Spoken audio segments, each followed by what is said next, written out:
X Men Marvel की पहली successful franchise. जी हाँ, आयरन मैन से पहले, स्पाइडरमैन से पहले, इवन हल्क से भी पहले इसे बनाने वाले थे फॉक्स स्टूडियोज़। फॉक्स ने मार्वल से 1994 में एक्स-मेन के राइट्स खरीदे थे और उसका एक यूनिवर्स बनाया था। तब मार्वल अपने कैरेक्टर्स के राइट्स दूसरे स्टूडियोज़ को बेचता था क्योंकि वो खुद मूवीज़ नहीं बना सकता था और उसके कुछ फाइनेंशियल इश्यूज़ थे। उसने स्पाइडरमैन और घोस्ट राइडर सोनी को बेचे, यूनिवर्सल को बेचा हल्क और एक्समैन बेचा फॉक्स को। बाद में 2019 में जब डिज्नी ने फॉक्स को वापस खरीदा तो एक्समैन के कैरेक्टर्स राइट फिर से एमसीयू के पास आ गए और तब से फॉक्स एक्समैन के कई कैरेक्टर्स हमें एमसीयू में भी दिख चुके हैं। पर ये एक्समैन यूनिवर्स शुरू कैसे हुआ?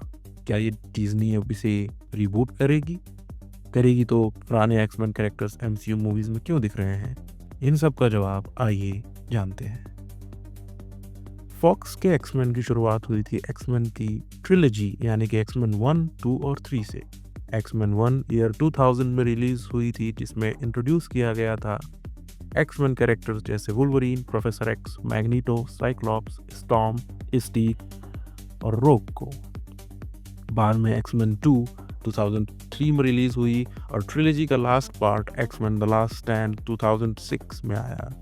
जब ये फिल्म सक्सेसफुल हुई तो फॉक्स ने और मूवीज बनाकर यूनिवर्स को एक्सटेंड करने का सोचा और कई फिल्में आई, पर इनका टाइमलाइन क्या है, फिल्मों का सीक्वेंस क्या है, ये एक दूसरे से कैसे इंटरकनेक्टेड है, डेडपूल इसमें कहाँ फिट होता है, एवेंजर्स डूम्सडे में नजर आने वाले एक्समैन किस टाइमलाइन के हैं।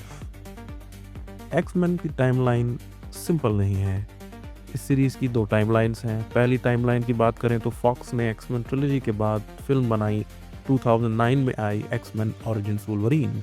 ये वुल्वरीन की ओरिजिन स्टोरी है और टाइमलाइन के हिसाब से एक्समैन सीरीज की सबसे पहली फिल्म यानी कि एक्समैन यूनिवर्स की शुरुआत। इसमें हमें वुल्वरीन की ओरिजिन स्टोरी देखने को मिलती है। फॉक्स ने और कई कैरेक्टर्स जैसे मैग्नीटो की स्टैंड अलोन ओरिजिन स्टोरी बनाने के बारे में सोचा था, पर ये फिल्म बॉक्स ऑफिस पर उतनी फाइनेंशियली सक्सेसफुल नहीं हुई तो उन्होंने प्लान स्क्रैप कर दिया। उसके बाद आई 2011 की एक्समैन फर्स्ट क्लास। टाइमलाइन के हिसाब से ये एक्समैन वुल्वरीन के बाद दूसरे नंबर पर आती है। ये एक्समैन ट्रिलॉजी का प्रीक्वल है जिसमें कई कैरेक्टर्स की ओरिजिन स्टोरी को एक साथ दिखाया गया है और ये भी बताया गया है कि एक्समैन साथ कैसे आए और एक टीम कैसे बने। टाइमलाइन में इसके बाद एग्जिस्ट करती है एक्समैन पार्ट 1, 2 और 3 जिसके बारे में हम पहले ही बात कर चुके हैं। तो पहले एक्समैन ओरिजिन्स वुल्वरीन, फिर एक्समैन फर्स्ट क्लास और फिर एक्समैन ट्रिलॉजी। एक्समैन ट्रिलॉजी के बाद टाइमलाइन में जो मूवी आती है वो है दी वुल्वरीन। ये एक्समैन की ट्रिलॉजी का डायरेक्ट सीक्वल है, one of my personal favourites है। ये फिल्म जापान में सेट है। इस फिल्म में अपना वुल्वरीन जापान में धूम मचाता है। इस फिल्म में हमें और कई म्यूटेंट्स जैसे शिंगन और योशिरा देखने को मिलते हैं। और इसके बाद वो मूवी जिसे फॉक्स ने एक्समैन यूनिवर्स को रिबूट करने के लिए बनाया था, जिसने पूरी टाइम लाइन ही पलट दी, X-Men days of future past. और यहीं से शुरू होती है दूसरी टाइमलाइन। मज़े की बात यह है कि ओरिजिनल एक्समैन ट्रिलॉजी और दी वुल्वरीन दूसरे टाइमलाइन का पार्ट है ही नहीं। दूसरी टाइमलाइन पहली टाइमलाइन की तरह शुरू तो एक्समैन ओरिजिन्स वुल्वरीन से होती है और फिर उसके बाद एक्समैन फर्स्ट क्लास भी आता है, पर फिर आता है डेज ऑफ फ्यूचर पास्ट। और इसका मतलब ये है कि days of future past movie ने टाइमलाइन से काफ़ी कुछ इरेज कर दिया।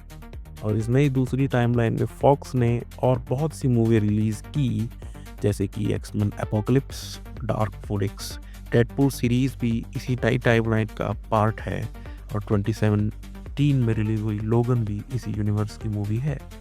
इसने सेटअप किया था द न्यू म्यूटेंट्स जो फॉक्स के इसी यूनिवर्स को लेकर आगे जाने वाली थी, लेकिन तभी फॉक्स स्टूडियोज को डिज्नी ने खरीद लिया। So what's the future? जब डिज्नी ने एक्समैन कैरेक्टर्स को अक्वायर किया तो सब सोच रहे थे कि आगे क्या होगा, डिज्नी सीरीज को रिबूट करेगा या सेम टाइमलाइन को आगे लेकर जाएगा। लेकिन डेडपूल और वुल्वरीन के रिलीज होने के बाद ऐसा लगता है कि मार्वल अभी फॉक्स की दूसरी टाइमलाइन को कंटिन्यू करेगा।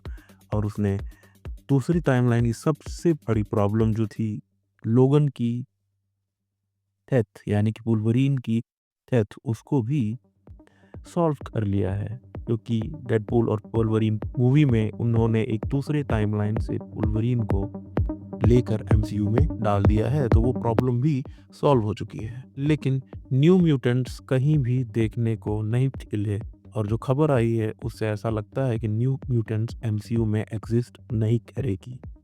न्यू म्यूटेंट्स को छोड़कर दूसरी टाइमलाइन कैनन है, क्योंकि एवेंजर्स डूम्सडे के ट्रेलर में हमें कई पुराने एक्समैन देखने को मिले, जैसे कि प्रोफेसर एक्स, मैग्नीटो और साइक्लॉप्स, जिससे लगता है कि एक्समैन का पुराना यूनिवर्स अभी कंटिन्यू होगा।